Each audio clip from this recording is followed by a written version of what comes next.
This is Brian Alvarez, and I am commanding you to check out In Your Head Radio on InYourHeadOnline.com. All right, we're back. Welcome to In Your Head Wrestling Radio. I'm the internet icon, handsome Jackie Jones, along with my right-hand man. 1-inch biceps. The all-knowing 1-inch biceps. The Power Goat. Earlier, I wanted to rename you the Crying Hillbilly, but I don't know if that one's going to go over. Yeah, I doomed myself with that name when I just started acting like I was crying over something Nick Hill said. Sure. And then you're like, I'm going to call you the Crying Hillbilly. I love it. I love it. I like it. But joining us right off the bat, he's probably wondering why he's on here. We got Kayfabe Commentaries, Sean Oliver. How you doing? I'm on here because I was with you guys back in the day. You can attest you were one of the people when we first launched with our actual commentary track. So that's the commentaries and Kayfabe Commentaries. You were one of the wrestling media that we sent our sampler CD to back. I thought it was in the 1800s. Jack just informed me it was 2005. Mm. But there was a lot. It does seem like forever ago. Yeah. So we were talking about often. It's pretty much everybody does a podcast today. But at that time, there wasn't a. This was before even podcasts were around. Before the word was a podcast. You're right. You're right. Which is attributed to Adam Curry, right? Isn't that true? Mm-hmm. Yeah, he's the god of podcasts. I heard that on Howard Stern. The old VJ from MTV, the guy with the long hair. Mm. I remember he created like podcasts, I think. Huh. Yeah, that's true. Years ago, someone was like, "You should put the show on podcast." I was like, "What the hell's a podcast? That's never going to take off." That sounds lame. Yeah. But anything that gives a voice and a sense of authority to the masses will succeed. You know, the wonderful and horrifying thing about the digital revolution is, and I first started to see it when I was in film school. When I was leaving, we had just gotten our first Avid, and Avid was the first computerized editing system. When I learned, I was literally cutting film with a guillotine and tape. Mm-hmm. And, you know, we were editing video on quarter-inch or half-inch, actually half-inch.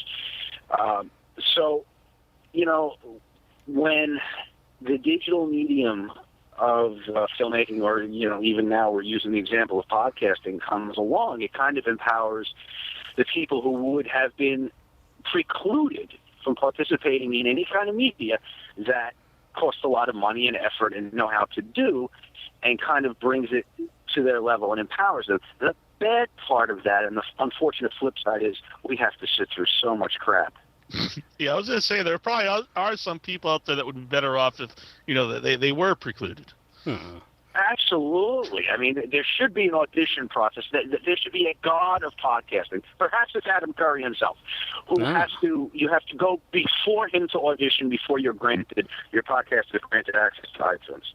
And exactly. I'll say I think we've had some shows that we think should just be deleted. Yeah, should just be banned from the website. But they're still there. Yeah, they're up there, right? Probably some people that will tell Sean not to get on Kayfabe Commentaries. Though I'm sure he was dying to get the White Trash Johnny Webb U-shoot, but I'm going to tell him right now I would avoid that one. Okay. White Trash Johnny Webb. That's probably not a guy you want to get on U-shoot. It sounds like not. Yeah. But you got a new one coming out there. Everyone's been talking about on the message board and all over the internet. And that's the Timeline with Jim Cornette, 1997. Yeah, the street date was today. It started shipping yesterday, actually, and favorable reviews all around. It's Cornette's got kind of a magical appeal with the shoot industry, and it's I think two reasons. Firstly, he's very entertaining to listen to. I remember in the early days of the shoot-style interview, there were literally 4 and 5 hour interviews. Mm-hmm. And unless the individual has some kind of entertaining quality, and I mean not the stories they're telling, but I just mean about themselves, that X factor, they call it sometimes, but something that makes you want to watch this person or listen to this person for 5 hours. It was so tedious and tiresome. But Cornette was always a guy that could sustain a 5-hour interview and remain entertaining. So there's that, and then there's also the fact that he really is not tethered to anybody. He has no allegiance or blind allegiance to any federation or any boss or any promoter or booker. So you'll get a lot of honesty. And in the series, when we conceived the Timeline series, it was born out of the realization that no one will ever be able to accurately portray the entire story of the WWE. They'll never do it honestly in Connecticut. No one will ever be able to write a book. It would have to be, 3,000 pages. But they'll never do it themselves because you get a worked version of it. And there's too much inside stuff.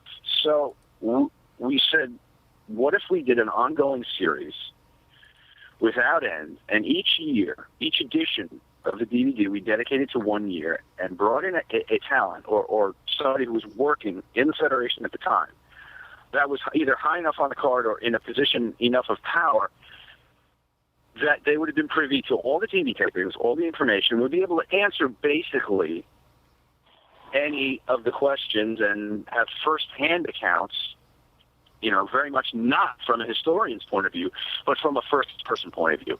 And then the DVD would go out, and the collector's shelf would eventually fill up with, 20, 30, 40 volumes, which will then eventually, from start to finish, tell the entire story of the WWE, as told by the people who were there.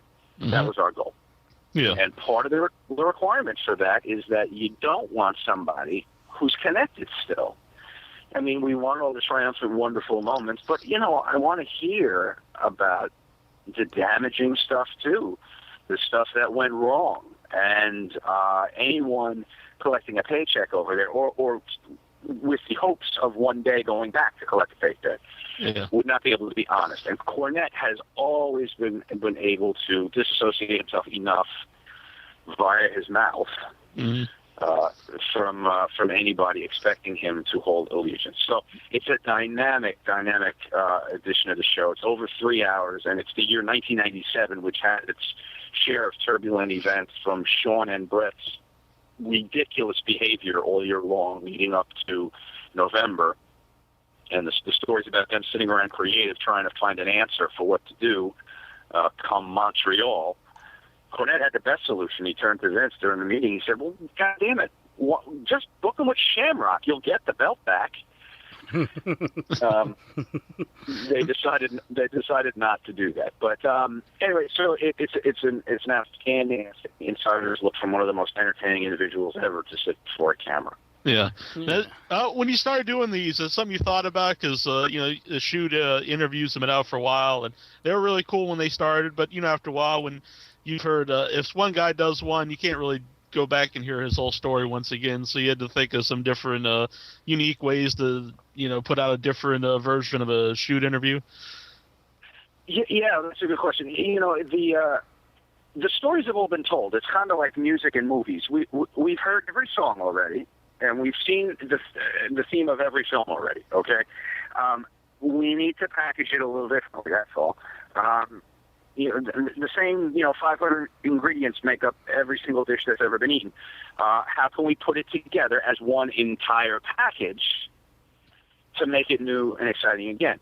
So, for example, there may have been people who have known some of these stories in isolated podcasts or interviews or other DVDs that Cornette has out.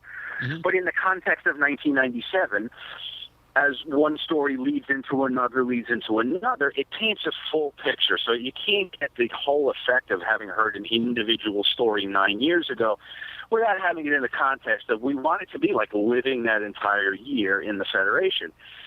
So you may hear the story again, but it may take on a new context after hearing 3 hours and 10 minutes worth of other stuff. Yeah. So, it was in many ways a reinventing of the shoot interview. It's going to be way more detailed because it's 3 hours about 1 year, and obviously they couldn't do that in a regular interview, or else it would be 100 hours long if they went in that 3 hours for every year they've been in the business. Damn it! Some of those should have felt a million years long, or whatever you just said. I have my suspicions that the Vader one was actually 900 minutes long. Really? Well, how many DVDs would that be? Oh, yeah, that's a good math guy. I was not mathematically gifted. I lean way too much on the computer to be able to answer that question for you, Jay. Yeah. Now, if you were able to create a time machine and go to like any year and get like a timeline with somebody, like who are some of the people you'd like to get that aren't around anymore? Oh, folks that have left us. Yeah. Well, I don't know that it would have been a timeline, but I would have loved to have had Randy Savage on video just because he was so damn reclusive. His death really robbed people of ever having had his knowledge. Let it not be lost on anyone that there's an entire wrestling family there, that ran a promotion. So the legacy that was passed to Randy and the things he learned from watching his father and working down there, and then his successful run anywhere he went, really. He was one of those dynamic performers from the kayfabe era where it mattered as much what you were able to do in between the punches and drop kicks as it did the stuff you were doing in the ring. He had it all. And it would have been great to have him share some of that with us as fans, but even with younger workers or aspiring workers to hear Randy's take. So I think we really got robbed this year with his untimely passing. Outside of him, there's a ton of the guys. The Bruno. I mean, Bruno's here, thankfully, and there have been a fair number of Bruno productions put out there already, but guys from that era that didn't get a chance to tell their shoot story like a Buddy Rogers or like a Gorgeous George. I mean, can you imagine the insight that they could impart from that time for those that are interested in that stuff? Some people just like people ranking the size of wrestlers' dicks, and we have you shoot for those folks. But for those that have an interest in the machinations of the business, I think guys like a Buddy Rogers, who had an incredible charisma and was able to generate that dangerous heat, not just heat, dangerous heat. Yeah, I would have loved that. I'd love to sit down with Buddy Rogers. I guess that would be mine, I'd have to say. Yeah. Along the lines of the well-endowed wrestlers, throughout your interviews and maybe personal experiences, who ranks like in the top on that list? Personal experiences. Well, we always have a door on the restroom when the guys are shooting, so I don't have any firsthand, other than myself. But what are the names we always hear? We always hear Jack always says Alex Wright. Well, Alex Wright. I mean, you just, if you have eyes and you used to watch her dance, I mean, you just see that. Yeah, that's one that I never heard. We always hear Scorpio, who was given the name Baby Arm by Ric Flair because of the childlike appendage that was jutting from his nether region. Scorpio, who Colonel you Rob hear. Parker. Parker. Yeah, what's his name? Honky referred to his genitalia as a gut wrench. Right. And he said you could actually put a hammer lock on it. Yeah, that's right. He did. I believe that was on our show. He said that. It was. Good Lord, someone help me here. See, those parts of the YouTube I haven't really committed to memory. Oh, they say I think that Lanny Poffo. Well, maybe it's just because he's very flexible, but they say he's able to play the flute on himself. So I don't know if that's a size thing or just a dexterity thing. I wouldn't know. Yeah. But Christ, if we all had the ability, I'm not sure anyone would show up to work ever. Yeah. People's wondered about Andre, but oh well. Well, Andre, he would just stand to reason. Somebody tells a very funny story. It might have been oh Christ, I don't know why I want to say it was Adnan El-Casey, but someone tells a story of after a show one night walking past Andre's room at the motel, and he had left the drapes open, and he was in bed with a rat, and they described it as a lion raping a bunny rabbit. I believe that's Pat Patterson.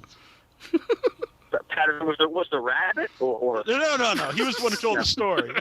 Oh Christ! Oh my God! Okay. Andre would be very upset with you. We don't want to go there. Did you have any question from the board? I know there's a lot. I had a question from Blue Guy from the chat room. He wants to know who came up with the U-shoot idea. The U-shoot idea was an outgrowth of we had done, I want to say, 3 guest bookers. Guest booker was our first foray into video, and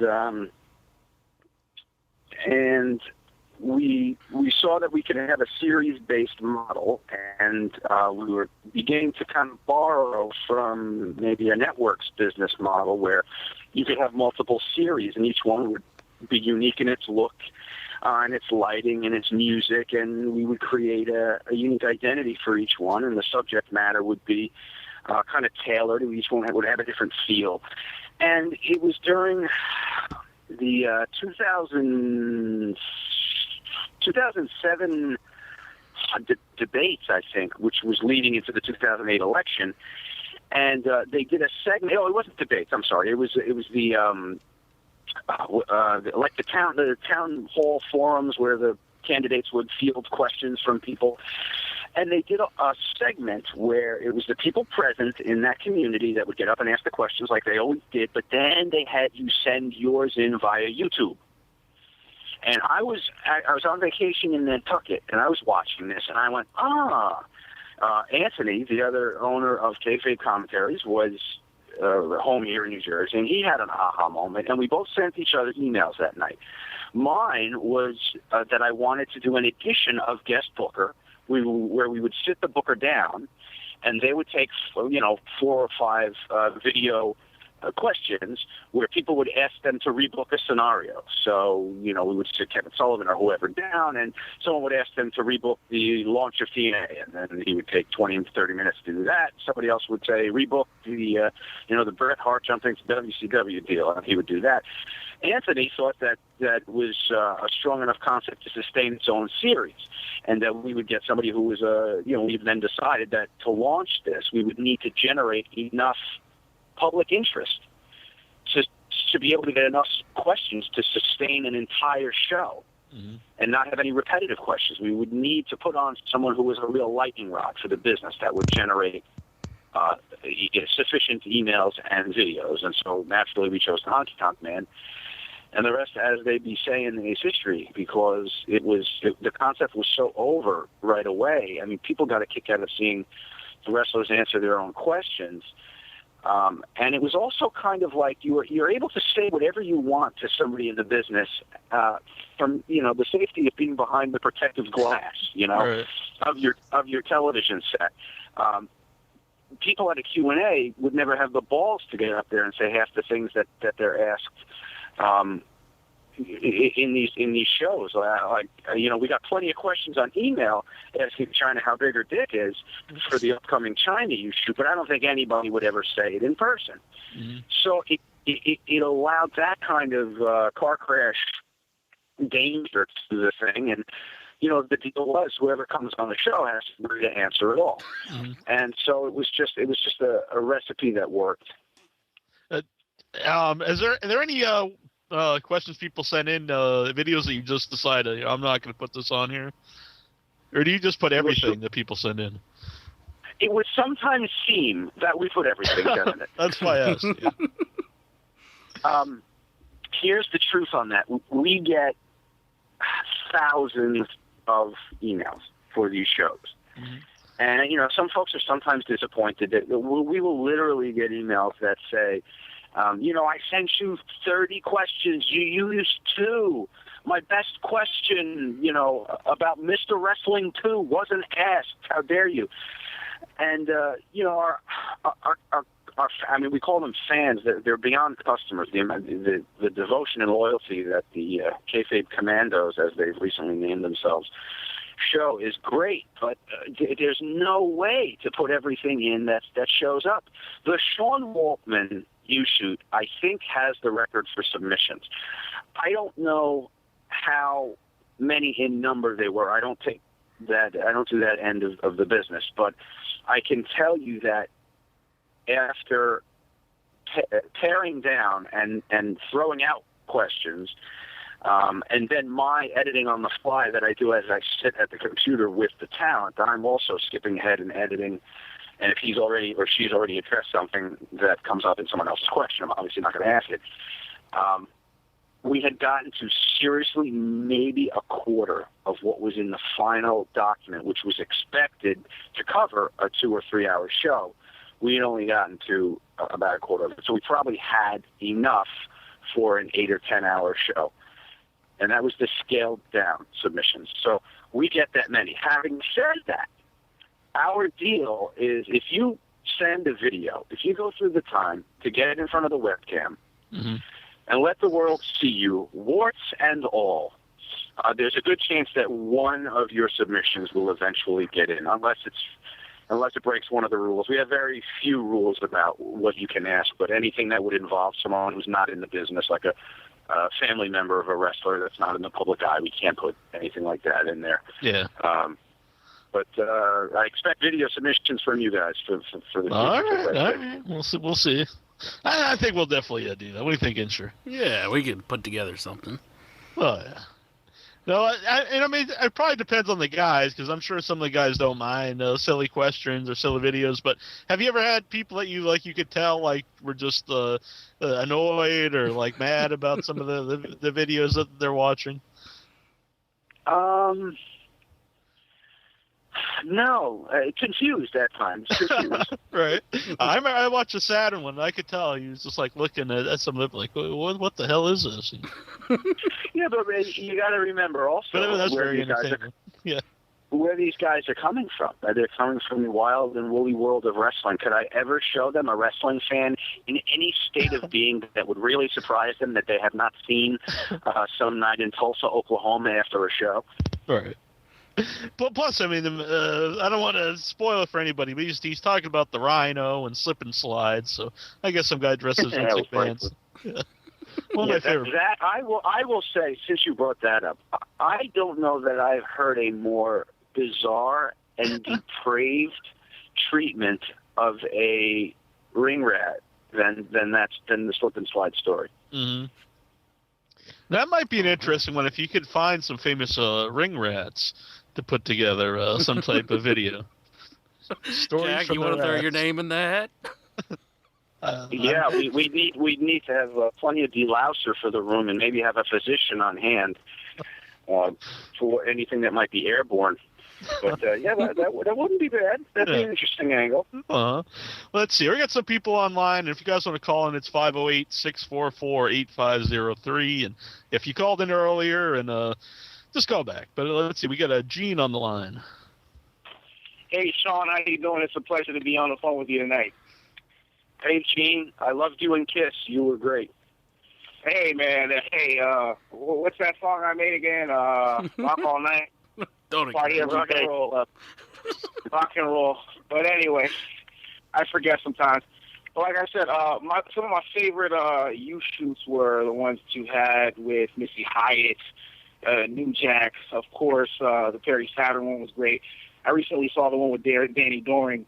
But the question I have for you is, in these U-shoot videos, I know a lot of people view them, in and out of the business. Do you find any opposition from, guys in the business who might have seen a U-shoot trailer on the internet somewhere and, feel like, that this kind of entertainment is kind of like destroying the business in the sense of letting out the dirty secrets and the stories and rumors and things of that nature? I don't know. I mean, we've had people who are reluctant to do them because they don't want to show any of their dirty laundry. we usually don't get any backlash for exposing the business because, I mean, that would be like closing the barn door after the animals are out or whatever the hell that expression is. You know, that should happen a long time ago. The only thing that we're doing now is giving fans the unadulterated access. The You Shoot series in particular is the most democratic series that we have, and of all actually shoot interviews across any company. So I never let any criticism of a You Shoot bother me because if it wasn't what the fans wanted to hear, we wouldn't have gotten 75 questions to that person about that one particular item. So the show kind of writes itself, and it's written by the viewers. So it's kind of out of our hands. Similarly, for people who complain about content on You Shoot, I always politely write back, and you know, I do welcome any criticism that's well-founded, but I ask them where their video was. Maybe your video would have been the one that bumped the Hess Express, standing shirtless, large-breasted, out of the show. So You Shoot's very democratic. The fans ask the wrestlers what they want. So I guess in answer to your question, any hesitance from the wrestlers was just on their coming on and exposing their dirty laundry. Never anything about exposing the business at all. Thanks for calling in, Gene. Have you ever been on a You Shoot, Gene? Have you ever sent in a video? I did send one of me naked with a blonde wig on, but it didn't make it. Oh, man. Maybe next time, Sean. Yeah. I don't even know what to say to that. Yeah, no problem. Thanks for calling in, Gene. 215 area code. Who are you? Anthony Austin. Anthony, you got a question? I actually had a couple quick questions. First off, Sean, I'm a big fan of the You Shoot series. I had a quick, first a comment about the, just the whole concept of You Shoot. Do you ever think you could do like a You Shoot hot seat where you take two guys that hypothetically have heat with each other, somebody like Cornette and Russo, for example? That's interesting. We, I think another company tried that. And you know what I found? I don't want to burst anyone's bubble, but I found that when you eventually get these two guys in the room together, they work out their differences very quickly. There is a brotherhood to wrestling. Now, Cornette and Russo would end in bloodshed. I exclude that example from my answer.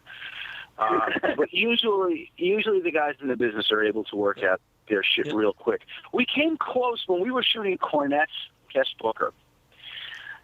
We had New Jack on site. We had shot New Jack's You Shoot earlier, I think the day prior, and he was still at the resort.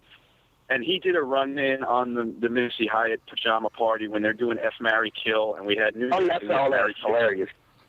Yeah, we had him hidden off to the side, and Lacey Von Erich had no idea who the black man jumping in the bed was and almost shit her pants.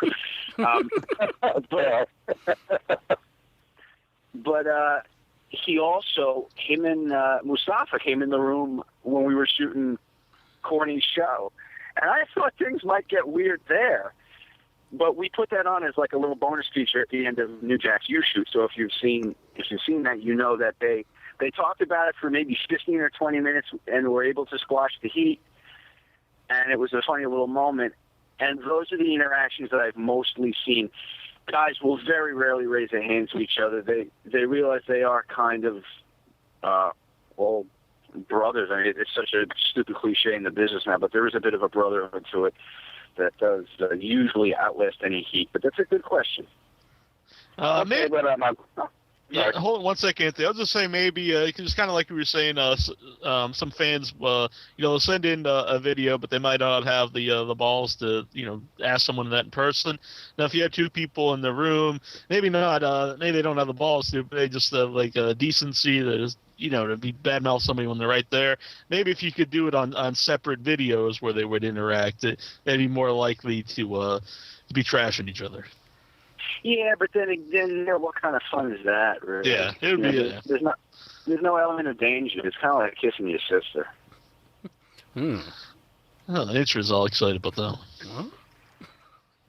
Next Anthony, caller. Anthony, what was your second question? Quick question was, I just finished watching the new shoot with Perry Saturn, which was fucking phenomenal. You guys deserve an Emmy for getting that guy.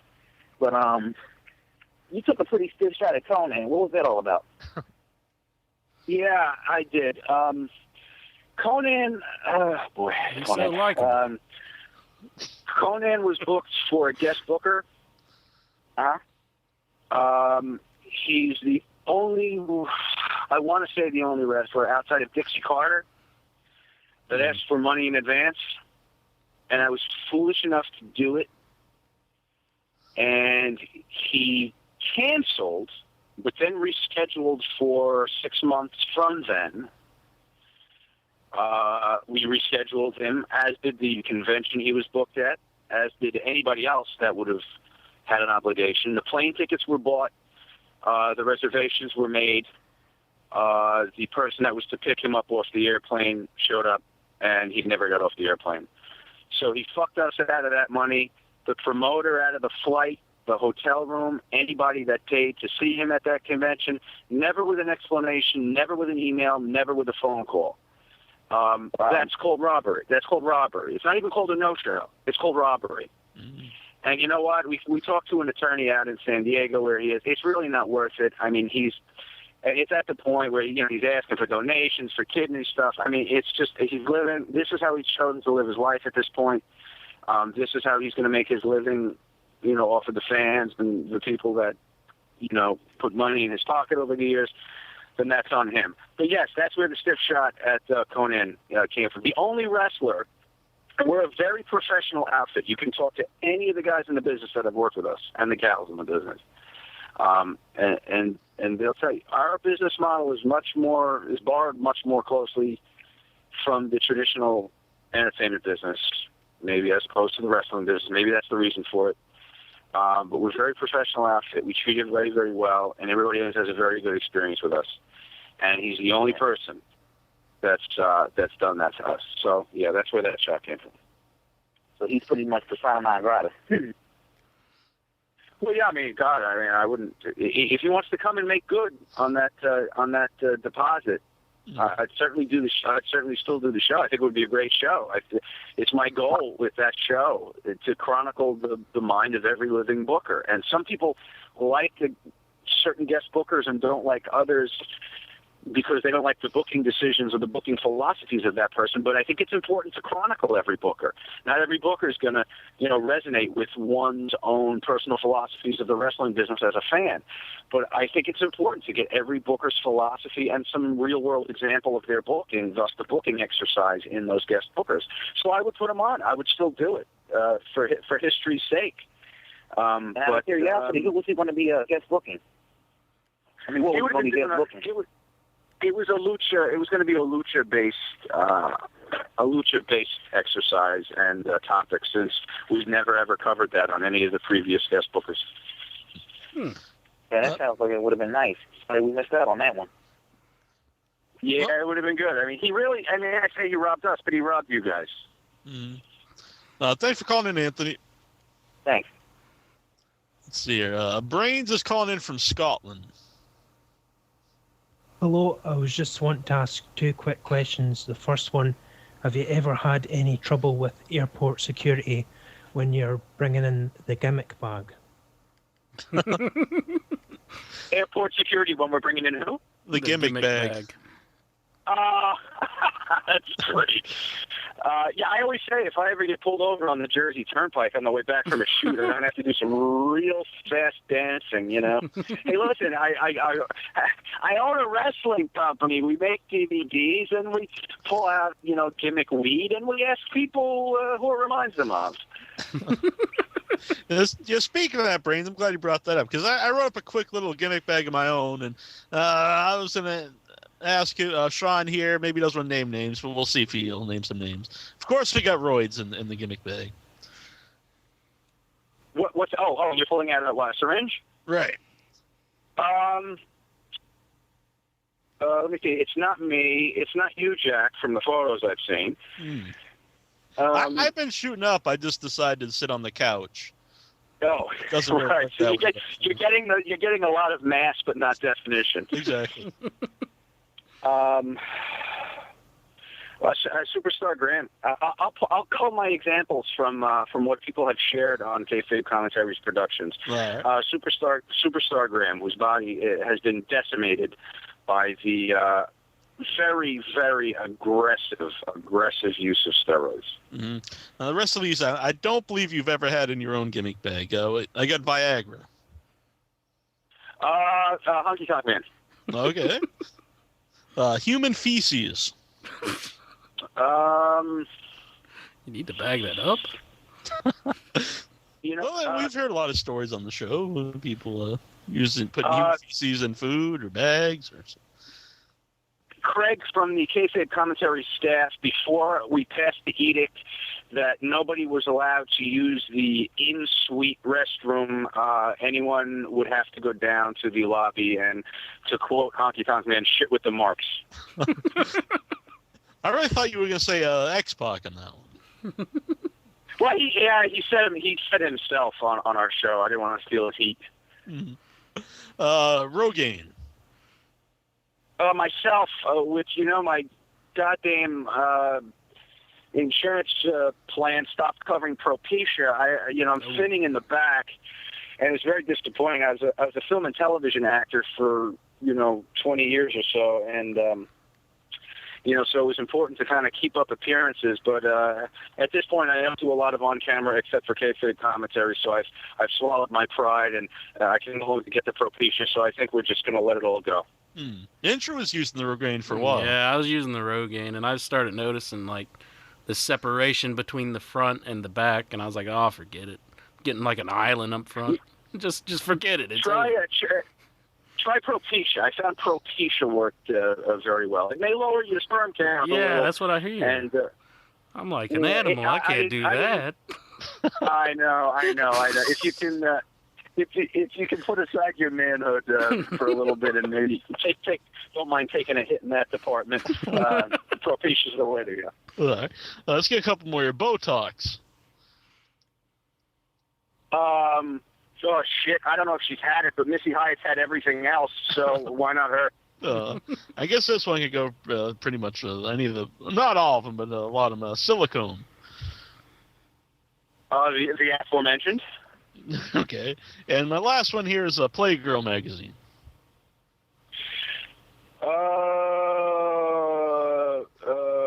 Sheep heard of Luke. All right. Brains, what was your other question? Sorry for interrupting you. I was just going to ask that Paul Heyman, in a couple of short interviews, said what his plans would have been if he came into TNA, and I was just wondering if he had contacted Paul Heyman ever about doing forgot the name of it. Guest booker. Guest booker, yeah. Yeah, indeed.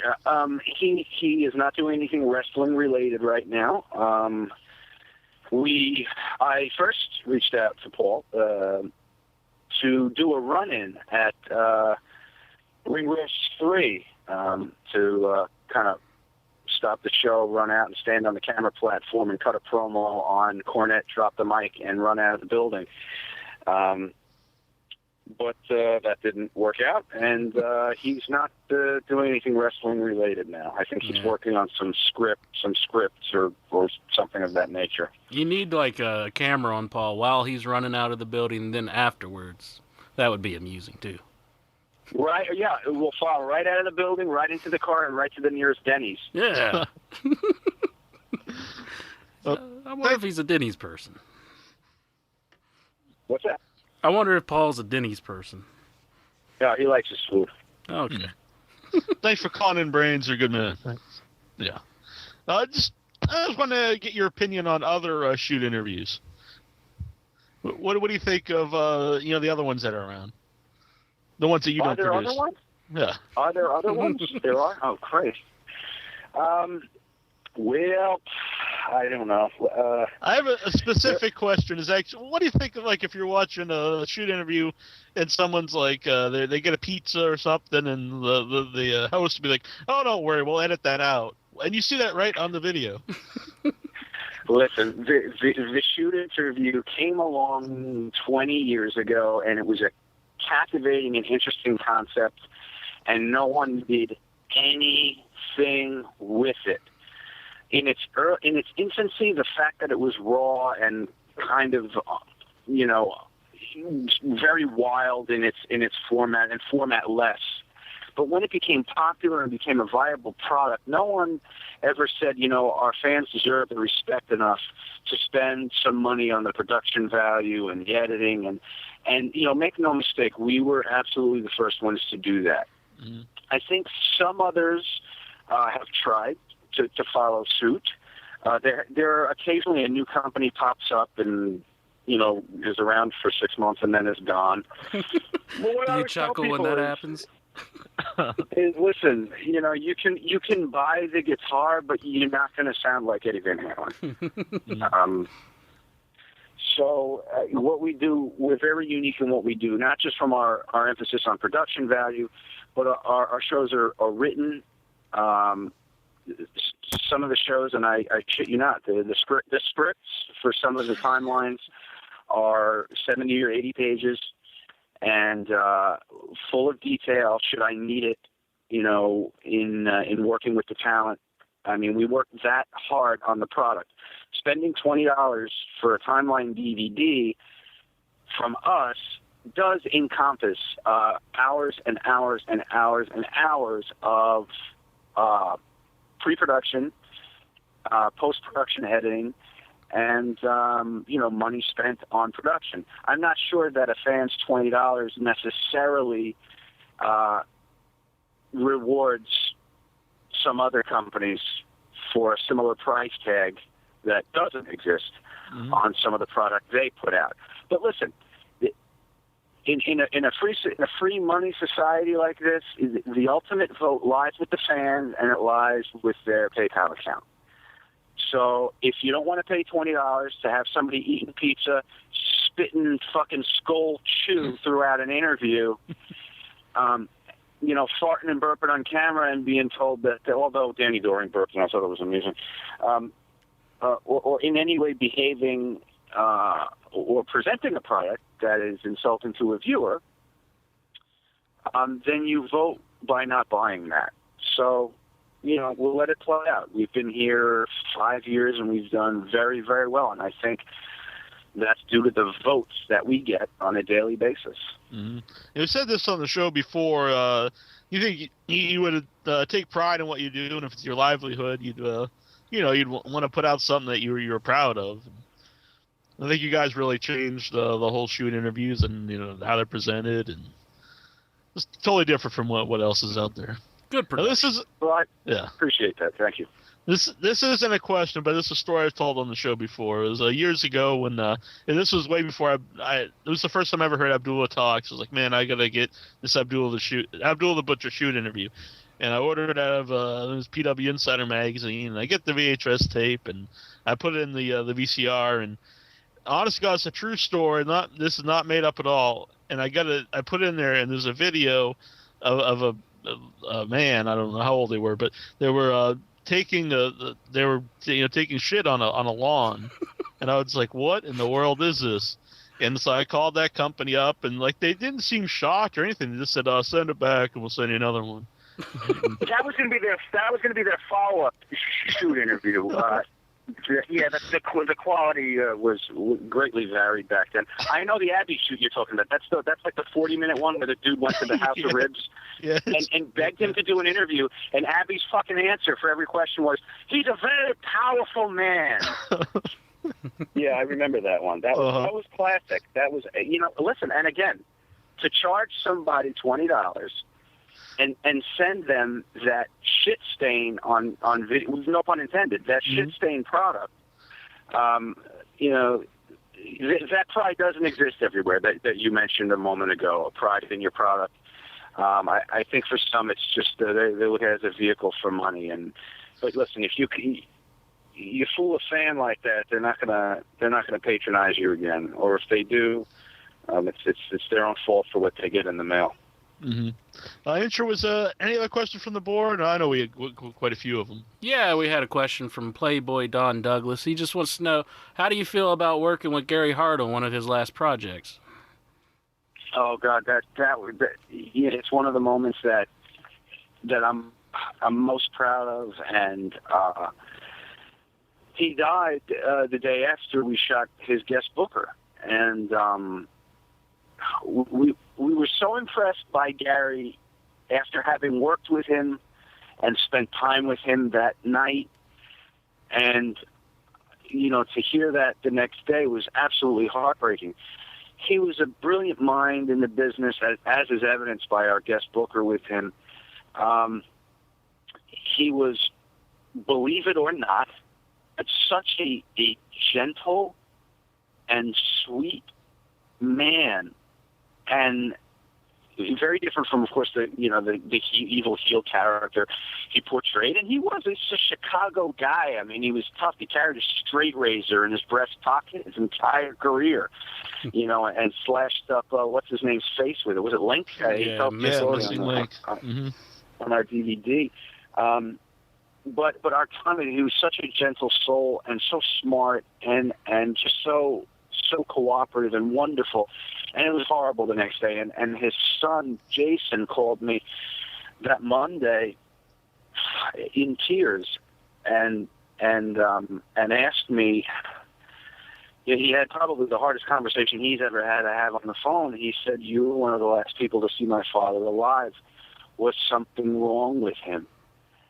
And I said, Jason, I had never met him prior, but he seemed to be fine. And you'll see from the video footage, if you want me to send you the raw footage in advance, if your family just wants to put their minds at ease, he wasn't undergoing any kind of internal trauma that we could see. He was very normal. And I told him at that point, I said, listen, I have no intentions of releasing this right now, because I know every other shitty shoot interview company that may have worked with him is going to move all of his merchandise to the front page today because he's dead. Mm-hmm. I said, and I'm not going to put this out for about 6 months. And I'll let the others stand on his casket and hawk merchandise, but we really don't want to be seen that way. And he said, I want to tell you that, he phoned me after he worked with you guys, and he was so proud of the product that you guys had shot that night, that we all talked about it here, and the family really wants you to put this out as soon as you'd like to. We did wait. I think it was ultimately 4 or 5 months. But I said to Jason, I said, send me some photographs from your childhood of you and your brother with your dad, and nothing involving wrestling. Send me personal photos, and I want to put them in. We're going to dedicate the disc to you and your brother, and we'll put them in the end credits. And I was so happy we had the opportunity to do that for them, because it really was a really, really unfortunate time. We had him on the show, I think it was 2006, and he was a really nice guy. Then we met him at one of the NWA Fan Fests, and I think it was a few months before he passed away. And he remember being on the show, and he was just like, you guys must not have liked the interview. You never asked me back. And so we were going to have him back on, but, it never happened. Yeah. But he was, like you said, really nice guy. And one thing, because that your DVD came out, and the World Class one from WWE and the World Class one from the other company that made one, and he was really portrayed well on both those. So if nothing else, he got some products out there before he passed away that, like, I think some new people get to see him that might not have known about him. Yeah, that's true. And from that aspect, I think the statement that we put out the following day was something to the effect of that while the passing is tragic and unfortunate, we are thrilled to have been able to chronicle a brilliant man's mind and have him discuss at length his gifts to this business. If what had to happen the other day had to happen, we at least are happy that we can put this out there and reveal this aspect of him to the world. So I had a lot of pride that we were able to put out that final product. Yeah. Now, if you were going to run a company or someone was running a company and they'd asked you a list of names of people that they were thinking about book their company based off your guest booker series, what were some of the names that would come to mind? That I would want to run my company? Yeah. Well, here's the question. That's a tough one to answer because the identity of this business has changed over the years. And there was a time where, let's take Gary Hart, for example. There was a time where Gary Hart's philosophy would have been ideal suited.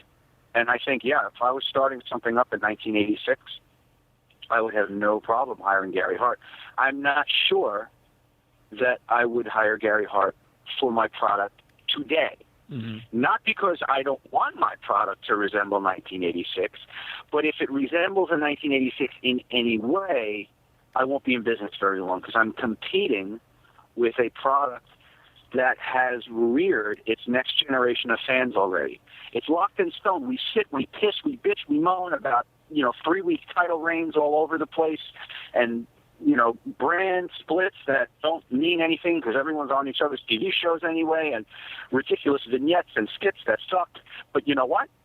If we were to put on world-class 1986, 18-year-olds would vomit on themselves and turn the channel. Mm. They wouldn't watch it. It would not be able to hold them. So in a way, the beast that's been created right now is what's necessary. So I would have to find someone that would be able to intelligently deliver today's beast. Maybe a little differently than Vince is doing it, but it still has to retain the elements of today's product, or else it would look too differently. So for today's product, my answer would be I put a couple of people together. I don't know that I'd give the book to one person autonomously. Maybe I'd put Kevin Sullivan in there with someone like a Court Bauer or maybe a Gabe Sapolsky with them to balance each other. I'm very proud to announce that we have said that's actually the first place that I'm going to mention it, so you can insert the trumpet fanfare. We've signed a special edition of Guest Booker called Yesterday and Today, where it's Gabe Sapolsky and Kevin Sullivan being given the same topic, and they have to sit and work together and launch the product with the old school and new school philosophy, and we'll see what happens. We'll see what comes out. Is it mud, or is it something that's special enough that it's got a today point of view with maybe yesteryear's commitment to angles? I think the CM Punk thing is the best example of what's great about wrestling today and what's the biggest problem with wrestling today. The fact that they stumbled on that shoot work angle and had the internet guessing, even if half-heartedly, guessing and talking about what Punk is going to do and what they're going to do at the pay-per-view, was the talk of wrestling. Mm-hmm. So they were able to take something very current, like podcasts, and the fact that fans and people in the business and the writers in the business and pundits in the business are able to communicate daily, all day long on things like Twitter and podcasts and shit, and allow that publicity to work itself. They didn't have to print up 10,000 posters and run 1 million commercials like they did for WrestleMania 1. The damn thing took on a life of its own because of the work-shoot angle.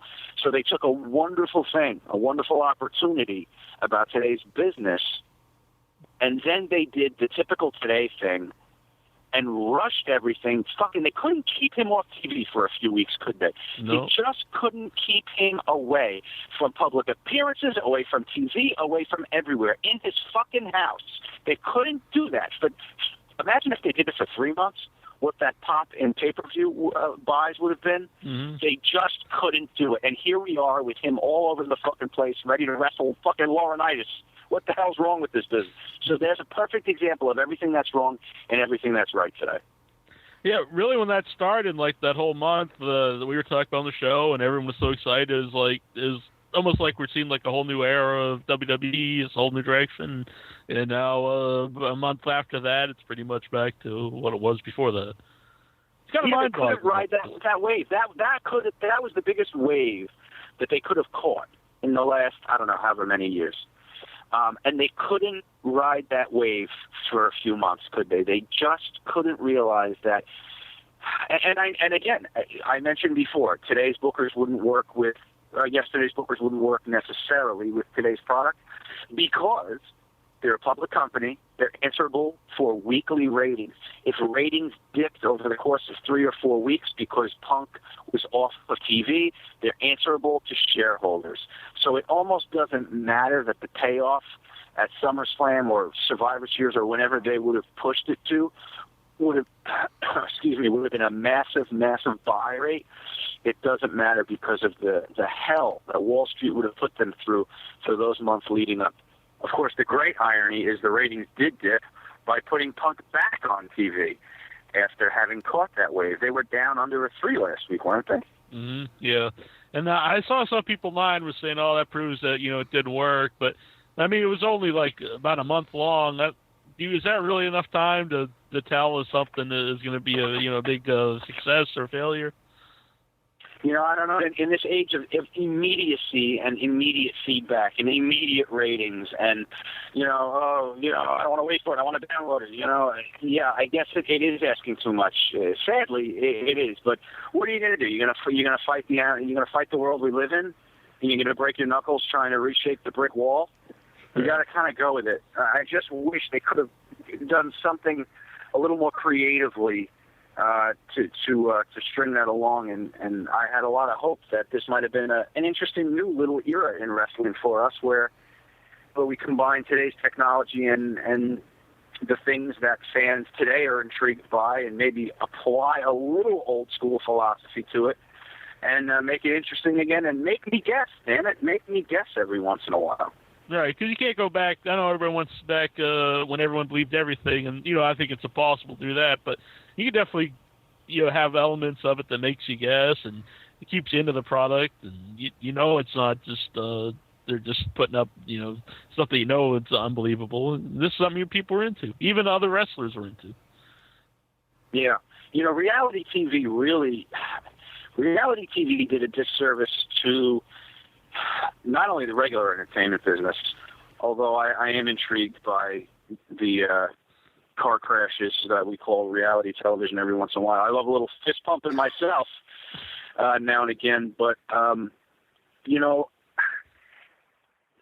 people are supposedly tuning in for quote-unquote reality every week, even though some of that stuff is at work. We all know that. But it's almost impossible to hook people with something that's an admittedly faked drama. Like, reality television has pretty much, for all intents and purposes, ended the sitcom. There are still sitcoms out there, but you'll never see the wild success of something like Friends. Well, sorry about that. That's okay. Because people tuned into Friends to see, what's her, Jennifer Aniston and the other Ross going to kiss this week, or now we have quote unquote real people having drama on television. We don't need the fake stuff. So wrestling now, having tried to pass that off as the real stuff throughout the entire kayfabe era, now people are getting the actual real stuff. And people are talking about reality television like they used to talk about wrestling. Is that real? Yeah, that's bullshit. They couldn't do that. Look at this. And getting engaged after however long, give me a break. That mystique that wrestling had has now been passed on to reality television. And I also have a personal bone because as a, like I said, actor for many years, it's taking jobs away from actors out there. So we're gonna get to this caller because his audio is kind of messing up here, but I know I believe he's on your on the new Jim Cornette DVD. It's Spec Son. What's that again? I'm sorry.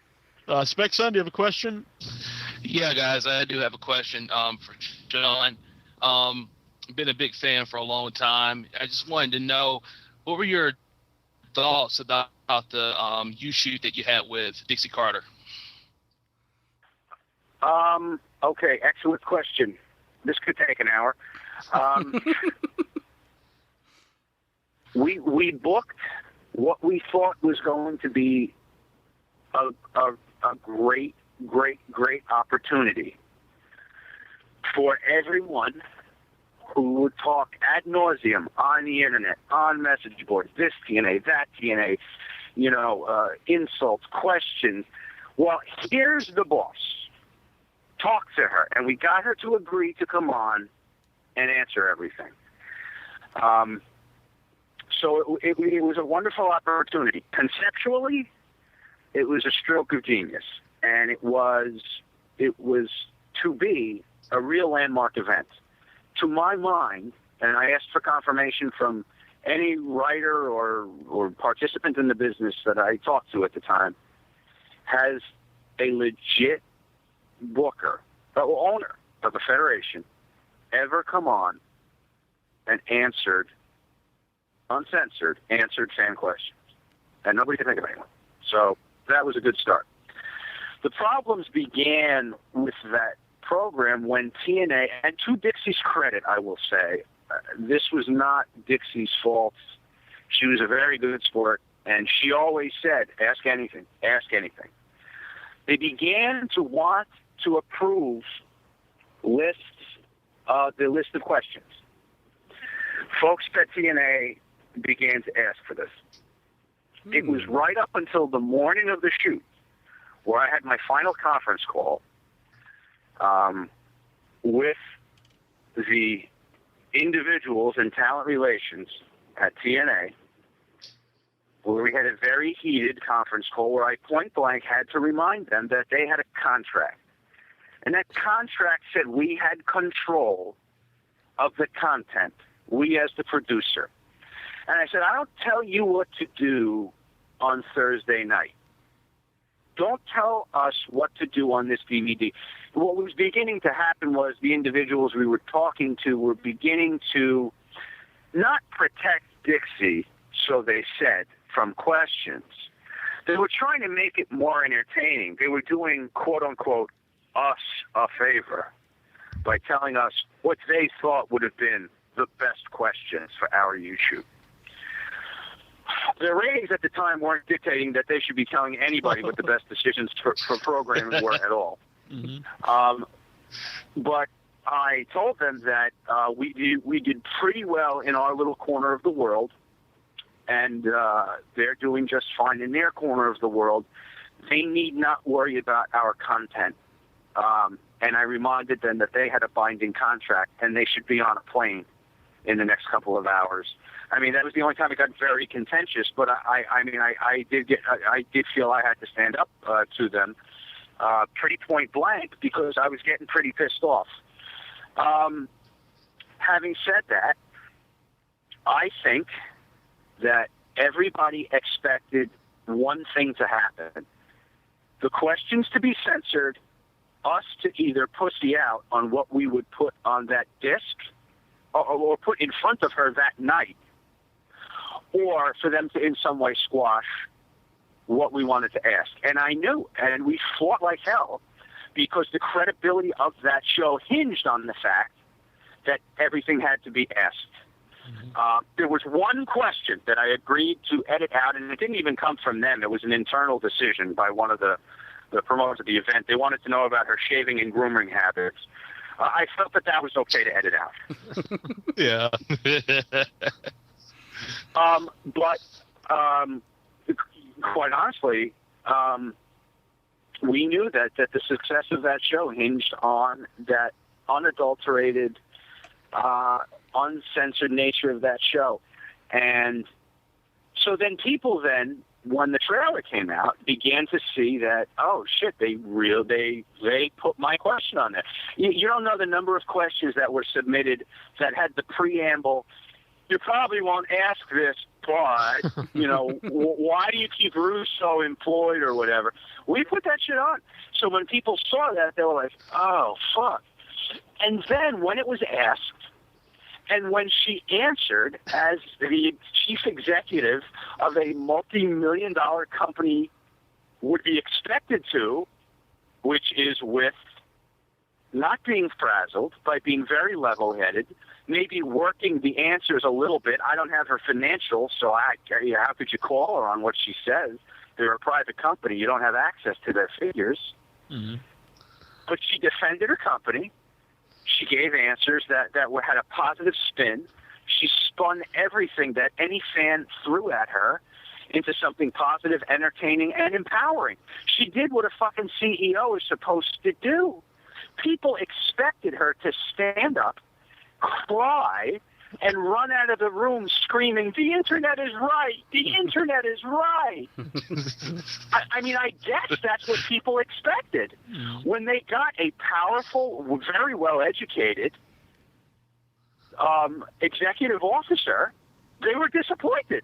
So I don't know how you make anybody win. They said you won't ask the question. We put all the questions in. They said she won't answer them. She answered them and put a corporate spin on it.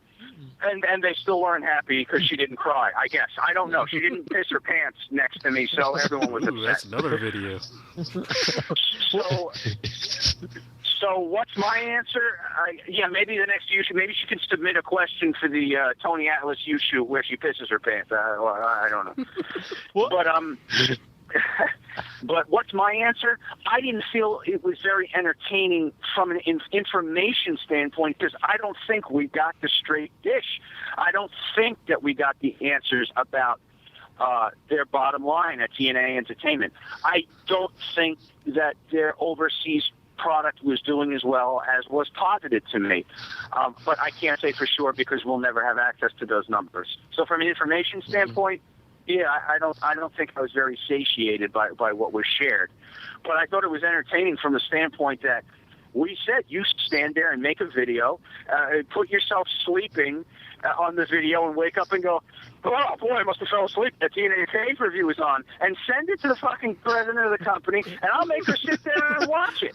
I'll make her sit there and watch it and have to answer your ass. So from that standpoint, I don't know anybody that put out a more entertaining shoot interview that year than that. That proposition was never made to the internet wrestling community, where if you want to be sitting on a fucking toilet talking to Dixie Carter saying her product stunk like your bathroom, that we would put it on and she'd answer it on camera in front of millions of people. Awesome. What went through your mind when she said about, like, she would, if there was another fire Russo chant, that she would fire somebody else? Well, you see that I think we purposely cut that trailer to be a little more provocative than was in the full answer. Yeah. What she claimed was that the ideas that were getting the chant were not from him on the team. Again, something I can't substantiate, so who knows. Cornette and Dutch Mantel both said on camera that was bullshit, but and they were both there. So, but she said that the chants that were specifically referenced on the DVD, I don't remember what incidents were being asked about, had nothing to do with Russo. So she said to the crew, if you hear that chant, it's for you too, because it's a commentary on what you guys are writing as well. Everyone thinks that every decision comes from Russo. But if I hear another chant, I'll fire whoever was responsible for that skit that was on there, or that angle that was on there when it came out, which I don't think is altogether unreasonable. Spexon, I saw on the message board, someone said that you were actually on, I think, the Drum Cornette DVD. Was that right? Yeah, I sent a question for Jim Cornette as well as New Jack. So I've been promoting In Your Head a little bit over on the You Shoot series. I mean, and it's my favorite series. And I just like to say one thing, Sean, you guys truly get it. And what I mean by that is you understand the importance of social media in today's environment, and you're able to mix that in with the Shoot DVD concept. And I just think it's a stroke of genius. And I'm glad that at least you guys caught on to it, because you do a remarkable job. Well, I appreciate that, and everyone at the company appreciates that. You know what? There's no secret to it. I'd love to be positioned as a genius, and in some ways, maybe I am. But for all the reasons you just said, we are fans. We are fans of the business. We're fans of wrestling. We were fans of shoot interviews. So when you sit there at home and watch a shoot interview that you just paid $20 for and go, they did this fucking interview with a guy in a swimming pool with a domed roof, and I can't understand anything he says for 4 fucking hours. We all said the same thing. So, when we sit down to do this, we design our product from that same place in your heart, the passion, the blood, I call it. I always say, to people at the company, we put out a product of blood. It's got to be dripping with blood and passion. Fans should see themselves in the reflection of our company, because we have to know what they want and especially what they freaking hate, because it's all the stuff we hated back in the tape trading days. So I appreciate that, and that all comes from the fact that everyone at this company is a fan, and we work tirelessly before, during, and after each production to make sure that we put something out that is of very good quality, and it's something that you would enjoy watching for 2 hours of your life. That gift that you give our company by giving 2 hours of your life, $20 is $20, but to give 2 hours that you could be spending with your daughter or with friends, or perhaps getting a job, from what I've seen with some of the U-Shoot submissions we get, to choose to spend that 2 hours with us is a compliment, and that's why we work like crazy to make sure you guys are getting what you want. Thanks for calling in, Spec. You're a good man.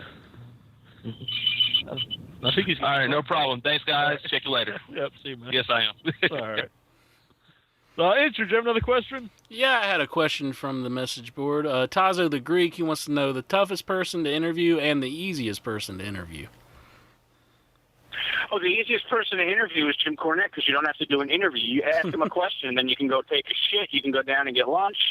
You just let the camera roll, and you can unclip your mic as the host and go run to the bank real quick, and then come back, and he'll finish up when you come back in the room.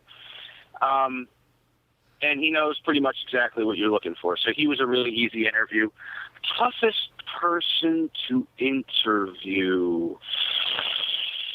Well, I wasn't too happy with the fact that Mike Graham couldn't book anything for the booking exercise. I was pretty disappointed about that. Wasn't a tough interview. It was a good interview. All this stuff up front, I wouldn't have put the DVD out if I thought it was robbing the fans. But that whole front hour and 20 minutes or whatever, where he talks about Florida and his father, is unbelievable. I was a fan of Florida Championship Wrestling, and the mystique that surrounds Florida Championship Wrestling, and the stories he told about how Eddie Graham ran that territory were unbelievable and worth every penny. So I was happy to put the disc out. I do wish, though, that he was able to book at the end, so that was a little disappointing. Difficult to interview Jamie Dundee. I've often said that trying to interview Jamie Dundee is like playing handball with a noodle. It's like a pretty girl in bed and a bad case of whiskey dick. At a certain point, you just got to admit that you're not in control of the show. No. About Mike Graham, because some people online on the message board, so when you see him on different shows, he takes a lot of credit for different things that's happened in wrestling. What are your opinions on Mike Graham himself? What are my opinions on who? On Mike Graham? Yeah. Mike Graham had the benefit of being born into a very, very favorable spot, and also to apprentice under one of the great bookers and beyond bookers. I mean, it wasn't just the decision-making that Eddie Graham did on the in-ring product. He was one of the great business owners of that era. So he did have the fortune to be able to be born into that position. Now, would Mike have been where he's been had he not had that opportunity? I guess we could debate that a little bit, and I think maybe Mike would be the first to tell you that it would have been a little more challenging for him.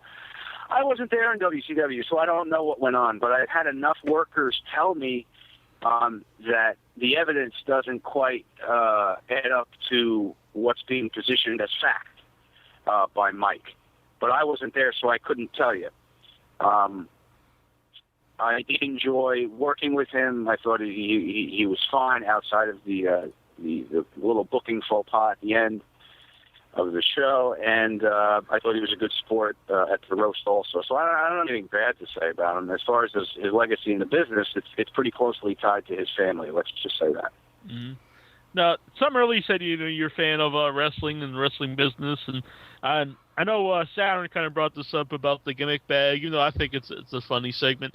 Do you think that kind of is like a strike against wrestling as a whole when everything in there is is drug related? Well, I mean, Saturn was the first person to say. He looked down. He goes, "Boy, that's a pretty jaded bag." Yeah. I said, "What do you mean?" Yeah, I mean, he's been homeless for 5 years, so he's probably never seen what's in the bag before. I said, "Well, what do you mean? This is what's in the bag?" He goes, "You only pulled bad stuff out of there." I don't know how entertaining it would be to pull a title belt out or a PWI Wrestler of the Year plaque. I mean, I guess we could, but I don't think it would be the same show. Right. It's kind of a light-hearted look. It usually follows somebody answering the question about who did this drug, who did that drug. So we thought a more entertaining spin to put on it would be to do it that way. Listen, it's what I talked about before. It's taking what everybody's always talked about in shoot interviews and rebuilding, reinventing it, and doing it a little differently. The visual is fun. Pulling out a bag of weed and having the person stare at it and go, "Oh, Sandman," is much funnier than saying, much more entertaining than saying, "Did Sandman smoke a lot of weed?" Right. I mean, what the hell? So, it's just putting a more entertaining spin on it. I don't think it does a disservice to wrestling, because if we're talking about wrestling drug use, I think the people that did a disservice to wrestling were Louis Spicoli, Rick Rude, individuals that maybe continue today to do a disservice by tweeting that they're going to kill themselves, and in some way think that's funny. Mm-hmm. For what their family and respective friends have to go through after that's tweeted. I think those are the knuckleheads that really do the business a disservice. There'd be no what's in the bag if we didn't have to talk about the unfortunate incidents that plague this business sometimes. Mm-hmm. So again, it's a very democratic show. Mm-hmm. You put it wouldn't be like you said, if you pulled out 2% milk and a bottle of Gatorade. If Honky's in the seat and we pull out the bottle of Gatorade, that would be consistent with the current what's in the bag. Exactly. The intro was any other good question from the board before? Yeah. Second to none, he wants to know, have you ever tried to get Ultimate Warrior for a U-Shoot interview? No. We were contacted recently by his ex-wife, who wanted to do a tell-all involving Warrior's past, his sexuality, his other issues that maybe were counter to some of the things he was saying on the internet at the time.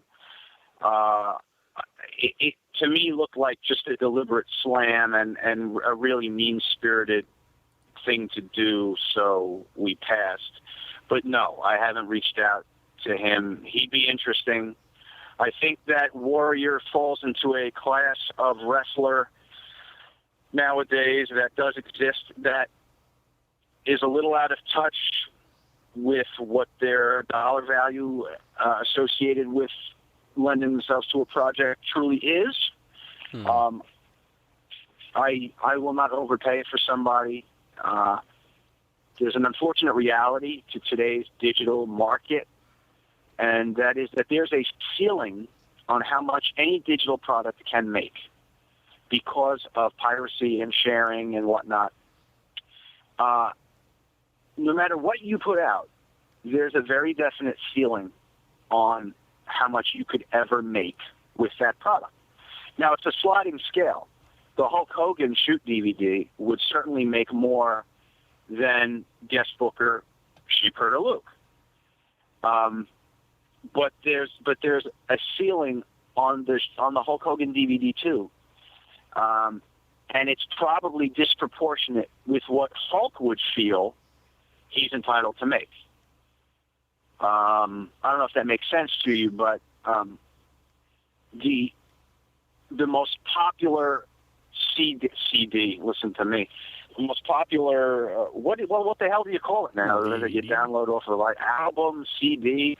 The most popular collection of downloadable music, let's say, from the most popular singer today, will never come close to the sales of one particular album that maybe a Michael Jackson or the Eagles would have enjoyed when they were putting out their stuff. It just has a ceiling now. Digital art has a ceiling on how much it could ever make. And I think Warrior would fall into that category of somebody who feels he's worth X, Y, Z. But in reality, because of the nature of things, it doesn't jive with the dollar figure that I would put on it. Now, you earlier, actually before we went on the air, you mentioned you just asked if we also do the horror movie website, which you do with withoutyourhead.com.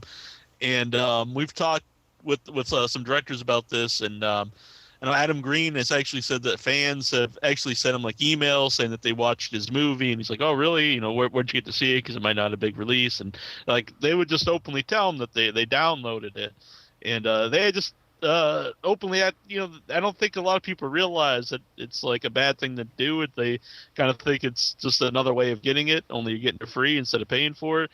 Are you surprised that people like have that attitude? No, you have to be a realist. If you're going to enter any kind of digital medium today in the arts, you have to be a realist. The people that post our stuff illegally, let's not mince words, that share our stuff, that download our stuff for their own use, there's a name for those people. And you know what it is? It's called fans. They're doing it because they want to see it. They want to invest that same 2 hours in our product that I talked about with that caller who invested his 2 hours in the You Shoot with Perry Saturn. Now, he paid for it. The other guy didn't. But they're fans. The interest in it comes from that same place in our hearts, in our appreciation for something. Now, that's the reality of piracy right now. So I understand that. And to get on a high horse, to put on the Lars Ulrich mask would be foolish for me, because I don't know anybody that's of our general age range that has not illegally downloaded or watched stuff for their own personal use. Having said that, the reality is this. This stuff costs money. The amount of props that we get for the emphasis on production value and raising the bar for shoot productions is tied directly not just to our brains, but to money.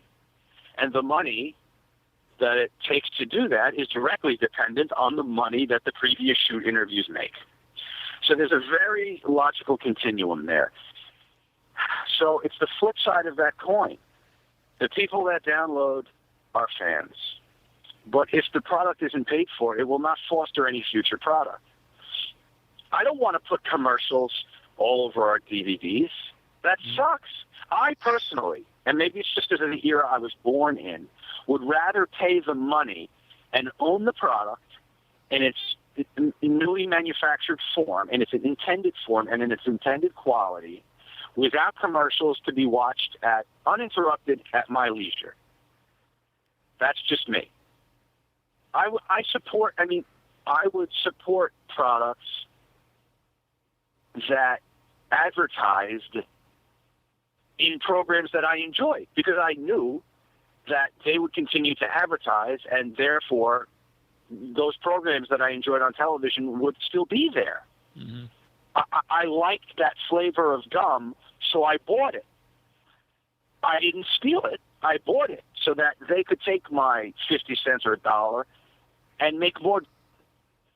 So there's two sides of the brain working here, and all I would say is that it is a bit of a perceived right of people that if something is digital, that it may be taken without permission. And it's society that has kind of done that. And quite honestly, I fault the big companies like Universal or Paramount or the big internet service providers for not having tried to find a way to stem this tide 10 years ago. Because it does, I mean, everyone's DVD sales are down, Paramount's included, but it affects us so much more poignantly than it does a Universal Studios, okay? And companies like that would have had the power years ago to try and put some money in R&D to find a way to stem the tide of digital piracy, but they didn't. So what happens is there's a gradual public perception that is born and grown over time. From when it took 3 or 4 hours on your dial-up modem, on your hot 128 KB modem, to download a program, which maybe felt a little dangerous.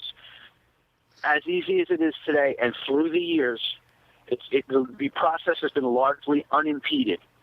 So now somebody who's 14 today, you're right, it doesn't feel wrong because they grew up in an age where they've never been an impediment for doing it. So there is a sense of digital entitlement, is what I call digital entitlement. These people would not go in and steal a pair of sneakers, but because something's digital, the mind and the emotional right versus wrong meter doesn't even come on because it's just clicking a button download, and they've been doing it for 10 years. Now, you didn't think you were going to get a long answer on that, did you? It goes on. Where you're going to see this begin to change is the same people that I faulted are now consolidating. Internet service providers now own television studios, produce television shows. So now you will start to see stuff talked about like the monitoring of bit rates over torrent sites, or ISPs completely block torrent sites altogether. You'll start to see this now. The minute Apple buys a TV network, you best believe, as tightly as they keep their products guarded to their chest, you best believe you'll not be able to get on BitTorrent using Apple as your browser. Using Safari as your browser.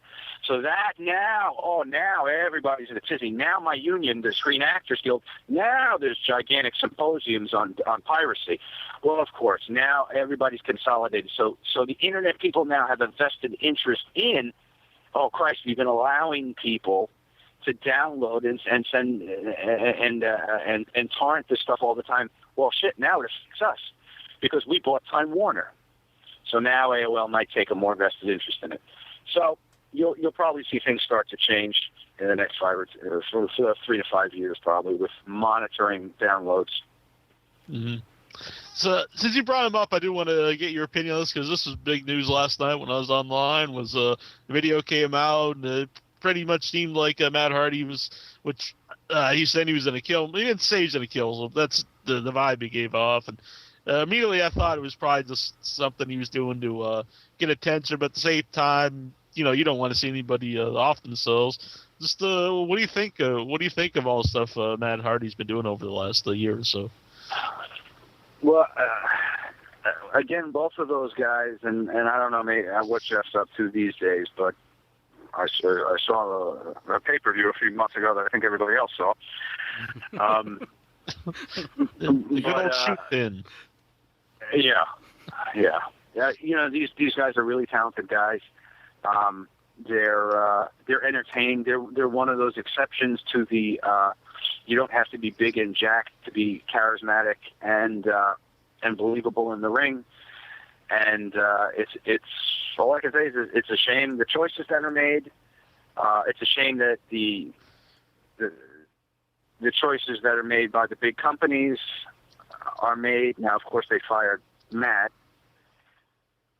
because Matt doesn't draw what his brother does. His brother was sent to the ring a few months ago. Mm-hmm. You know, so decisions like that, which continue to foster certain behavior, are asinine. There's no other business in the world, after wrestling, entertainment, that whole genre, there's no other business outside of entertainment or wrestling where you can continue to work for different companies, get completely inappropriately affected, mismanage your position at that company publicly, and can continue to be hired again and again and employed by competitors. So sooner or later, after the talent makes the public statement that they're not taking any personal responsibility for the care of their own body or their behavior or how they perform on your product, after they make that statement, then it's up to that business to step in and say, okay, you're not going to take the personal responsibility, but we're going to. And to take appropriate measures. And it doesn't mean sending them to a fucking program for 30 days for the 65th time. It means telling them, come back when things are different and we'll see what we can do. And sticking to it. And other promoters also doing the same thing. These, I don't know, the indie promoters would book these guys in a heartbeat. I have no doubt that guys like Jake the Snake were paid in substance as opposed to money several times. Mm-hmm. And it's the responsibility of people like that, the enablers, that allow such behavior. I mean, it seems like common sense, but shit, it's still going on. We still see it all the time. So I don't know.